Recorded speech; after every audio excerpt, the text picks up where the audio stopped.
Welcome back to Unstoppable Agents. This is the show where real estate agents come to build their wealth, build their business, and build a life of impact and significance.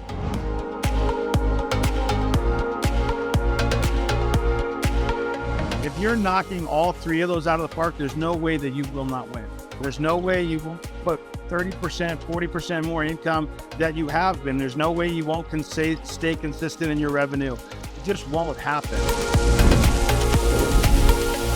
I'm your host, Brian White. I'm an associate broker and team leader with eXp Realty in Dallas, Texas. And I'm excited because each week I get to share tips from some of the best top agents in the country. These are folks that have built their business, in many cases built really large teams that have propelled them to be the top 2% of agents across the country. We do it each and every week. If you haven't already, subscribe so you never miss our updates because this is going to be good. So today I'm excited because I've got a treat for you. I'm here with mattchick. And Matt, hey, thanks for joining me, man. I appreciate it. Thanks for having me. I'm super excited. Yeah. So tell me, Matt, where are you? We are based out of Gilbert, Arizona. Okay. Well, we take care of all of a major metropolitan area in Arizona. Okay. Been out here my whole life, man. Love it. That's great. So I love stories where, and it's great for real estate in particular, but I love stories where people stayed where they grew up. So often anymore, we move and we end up bouncing all over the country. I don't think I've ever lived anywhere more than 3 or 4 years. And excited for until this stopped, which is growing up, I bounced all over the place. Good for you. That's awesome. Yeah, it's cool because you know the area, right? It definitely, I feel like it gives you a little bit of a level up sometimes, knowing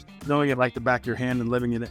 But it does sound pretty cool to be in a different space every now and then. And like Arizona market's been pretty amazing, especially since we play in the investment space so much and we have a retail space. So it's been pretty lucrative for us as well. Arizona's been a real bellwether for the real estate market. So you had some real ups. Yeah. You've led the charge on some of the downs. Yeah. And led us right back up. So that's pretty good. So how long have you been at eXp? Actually, June will be a year. So this is our first year with eXp. We got Williams before that. Okay, well, right on. And I should have started with this. Congratulations on your success. Your success obviously didn't start when you got to eXp, but you've earned in 6-7 months, and certainly under a year, you earned the Icon Award, the best award that we've got to give. Congratulations on your success before and then making a great decision to join eXp. Yeah, it was good. It was a good decision to come. We've only been in business since 2007.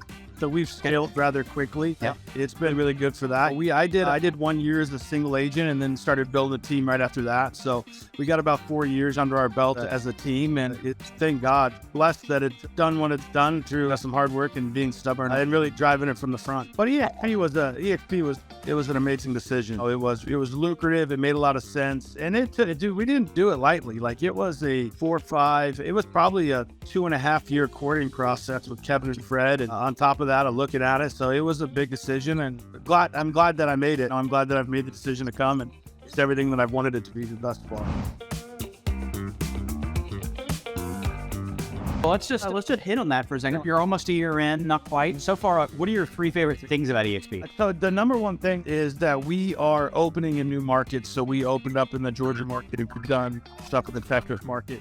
So we do a lot in the investment space. We believe that every agent should be multidimensional. You shouldn't just be in retail. You should be thinking about how to generate long-term wealth for you and your family through the investment space, through investing in real estate. So we believe every agent should be multidimensional. For us, we wanted to explore investing and buying and selling in different markets. And with Keller Williams and some of the other brokerages, it's not lucrative. It's not just one team. It's not just one brokerage. It is absolutely go pay another $16,000 here, go pay another $30,000 there. So for us, it's getting rid of the boundaries, which is obviously it's revolutionary when you're building a team, right? So now I can have team members in Georgia. I can have team members in Texas that get to be part of our ecosystem, even though we're not next to each other, even though that we're hundreds of miles away, thousands of miles away, and we could still act like we're one team. So that was probably the biggest thing that I enjoy the most about it. The other thing is the community. Like I thought I knew what the community was going to be like, but you really don't know until you're immersed in it. The willingness to share, the willingness to help people grow, the willingness to give the secret sauce, like all that stuff has been super, super cool as I started networking with eXp agents across the country. Really, it's been pretty cool to build those relationships.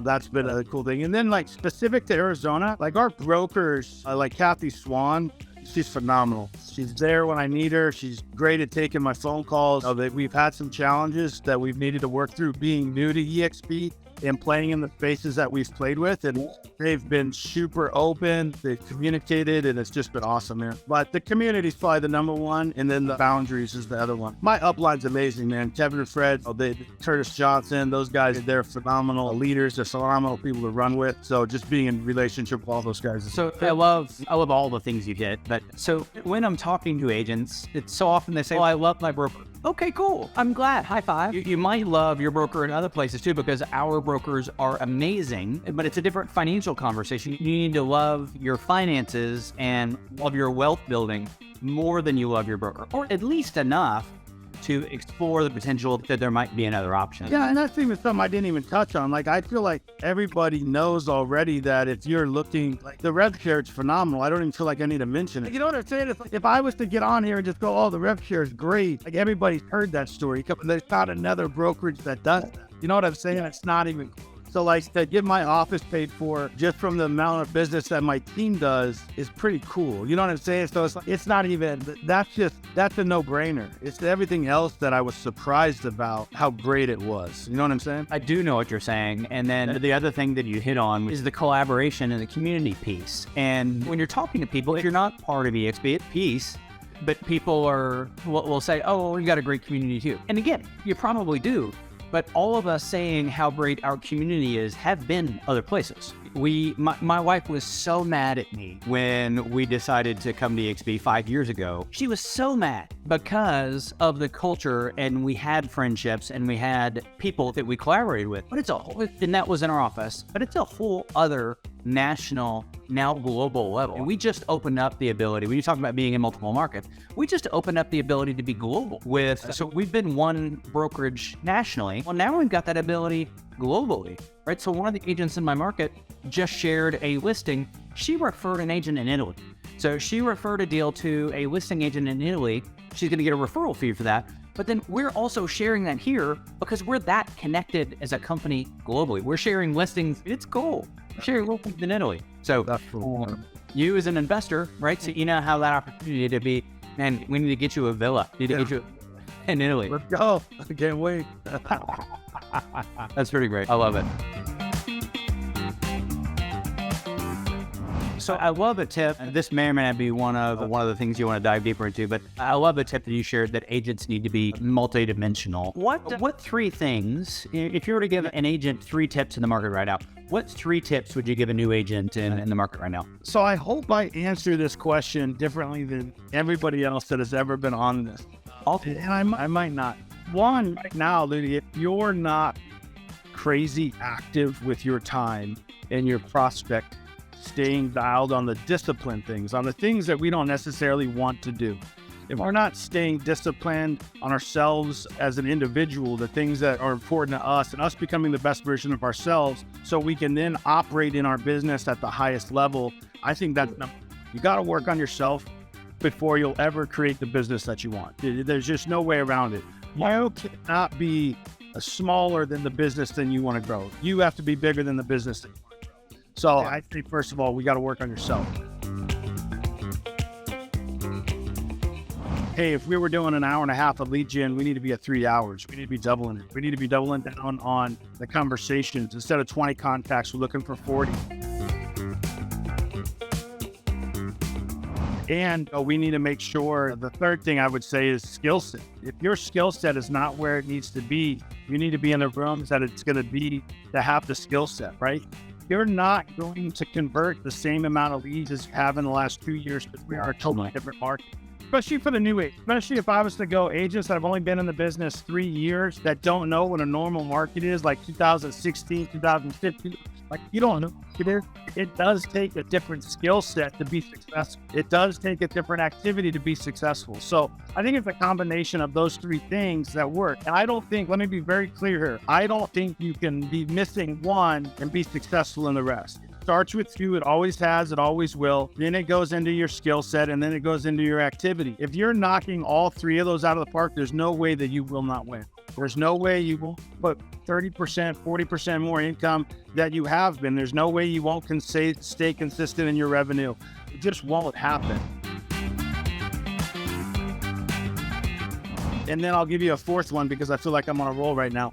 Is you got to run it like a business. You have to, yeah, sure, you're a salesperson, especially if you don't own a team. But if you run it like a business and you treat it like a cost of sales and your operating account, and you use your net profit and you lead with profit, this thing can be so lucrative that it will absolutely bless your life. And then you use all that money to get into investing in real estate, you're buying hold your short-term rentals. And then you look up 10, 15 years from now and you don't necessarily have to keep grinding your face off, but you will because you love it.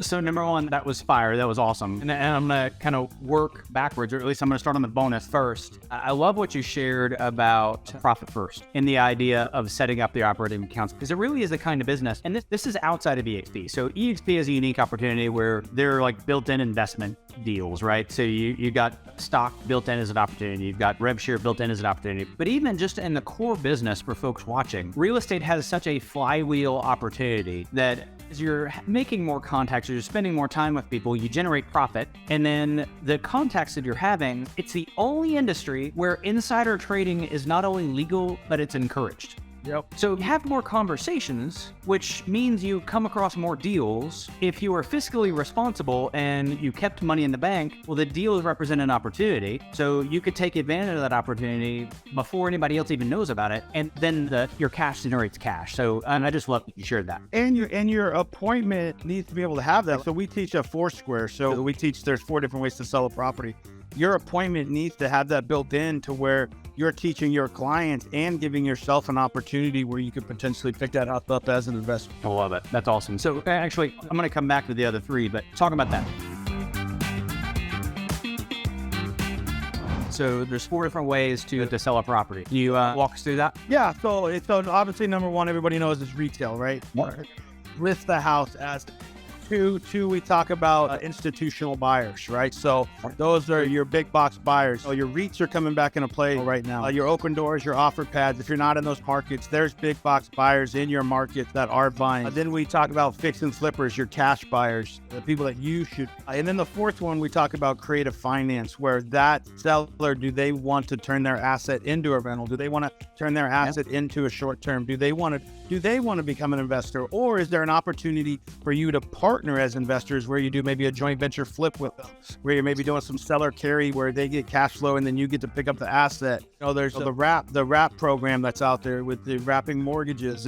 There's opportunities for them to get cash flow and lump sums of money, and for you to pick up real estate at the same time. So those are the 4 we use in Arizona. If you don't have a big institutional buyer, you could throw something else in there. But I feel like most markets have a Blackstone. They have someone playing in their market, especially the major. And they do, and of course eXp has express offers that's an option for people. It's important that we walk through that, because particularly right now, so many sellers are rate locked. Yep. And they're kind of locked in a house because they've got a 3% rate, a high 2s, a low 4s, whatever it is. And rather than being locked, that actually presents a brilliant opportunity for them to maintain an investment. So it's good to be, creativity is one of the most important things we bring to the table. If we're truly a fiduciary, then that looks like a lot more than showing up with a sign and a lockbox and a professional, hopefully a professional photographer. Kills me how much. The word itself, fiduciary, is, I think a lot of people think that correlates to getting them the most amount of money, and that's just not the case. So it helping them understand that there's options and they have access to options. The challenge is most agents, I would say 85% of agents just don't know the options that are out there, and that goes back to the skill. Make sure you have the skill and the knowledge to be able to execute for your client at a high level. Right on. So you led off though. So of your 3 tips, the bonus tip aside, you led off with mindset. Yeah. And I think that's super important. I share with people that you find what you're looking for. So you got to get your head right. If you believe that this market's going to be terrible, or there's only 5 million homes going to sell this year, and there's 1.5 million agents, so there's 3.5 deals per agent. So if you believe this year's going to be terrible, you can make that. Buddy, you can make that happen. Yeah. If you believe it's going to be your best year yet, then you're going to put in the work and the effort, and you're going to show up in a way. Go do all the activity in the world. But if you show up thinking that I'm not going to get this deal, well, there's no way you're going to get that deal. If you show up with a mindset of, hey, you're making a mistake if you don't choose me to list your home, then that confidence comes across and people believe that. So I love that you started off with that. What do you share with people how do you share that people work on themselves, work on their mindset? So I think you have to, what is your identity? I think it all goes down to that. A lot of times our identity is given to us as our parents, but I think there comes a spot in your life where you have to then decide, who am I going to, how do I want to show up in this world, and what's important to me and how I show up. So I think at first it's a self-reflection of who are you and what do you want to create and be known for, and all that great stuff, right? So it's making a decision on that first, right? Whether it be, for me, spiritual is number one. So my relationship with God. So first of all, it's that, and then it's, okay, how do I want to show up on a daily basis? What's important to me? It's my health, it's my relationships, it's the people that are closest to me, it's being engaging, it's being curious but yet fun, it's all these things that I embody as a human. And then, okay, what are the daily disciplines on how that works? It's gym time, it's eating, it's all those things that, okay, those are my daily disciplines, and some of them are harder than others. And it's just staying true to those. I have a coach, Dustin Runyon, I don't know, some people might know it, but he talks about it as keeping your promises to yourself. It's not breaking those promises, and it's every day just making sure that you're getting a little bit better than the day before. And everybody walk different with that. Like, obviously, sitting here as a 360-pound man, I haven't crushed the health part yet, but I'm on it. I'm in it. I'm working towards it. So it's okay to be in the walk and still talk like it's done. And I think people lose that sight. It's okay that it's hard, but it's not up to you quit when it's hard. And I think real estate has that as well. It could get hard, it could get challenging, but if you've chosen to do this and you can put your head down and do exactly what you need to do on a daily basis, it can be the most amazing thing. It has changed my life. It has changed my family's life. It has changed my history comes from poverty. My family will never know what that's like. So it's all encumbersome of that, but it all starts with you figuring out your daily disciplines for who you are and how you want to be in this world. I love that you started off with identity, because many of us get our identity from faith. Yeah. But whatever it is, we years ago, when first getting into the business, were given the advice that with clients, with whatever, don't talk about sex, politics, or religion. Yeah. So we still don't really talk about sex or politics, lots of reasons. But if our life got dramatically better and our business has gotten better when we made the decision to be true to who we were, and we are faith-filled believers. That's not judgment on anybody who's not. That's just, we made a decision to be true to who we were and to live authentically. More people choose us now, and the people that we want to spend time with choose us, and we both have a better experience. If that's not your thing, cool. Maybe you love soccer. Maybe you love maybe you're a golfer. Maybe you love wine. Maybe you're a tennis player. Whatever your thing is, man, go hard at that. Be true to who you are, and then everybody will have a better experience. Now, as faith-filled believers, we're going to tell you there is a right answer to that question. If you don't know, we'd love to have that conversation. However, it's just show up and be true to who you are, and then everything else flows from that. But when you show up and you're fake, you don't vibrate at the level that you need to vibrate at to impact the people that you need to impact, right? So it's about being authentically you, however that is. It doesn't matter. Atheist, agnostic, believer, just be authentically you, and people will resonate with that. Like, I show up to work in cargo shirts, a black shorts, and a hat every day because that's what I like to be. I am who I am. And people that resonate with me, great. People that don't, I still love, no big deal. It's okay. It's just being true to who you are as an individual. And that's what's important, because at that point, then you can operate and vibrate and have the energy that you need to keep going. Love it. Love it. And I love that you use both a woo-woo vibration and faith in the same conversation, because so many people are like, oh, you're talking about this, you can't be talking about that. No. It all works together. It all works together. So you mentioned earlier, just changing gears on you, that you've been in the business 4 or 5 years now.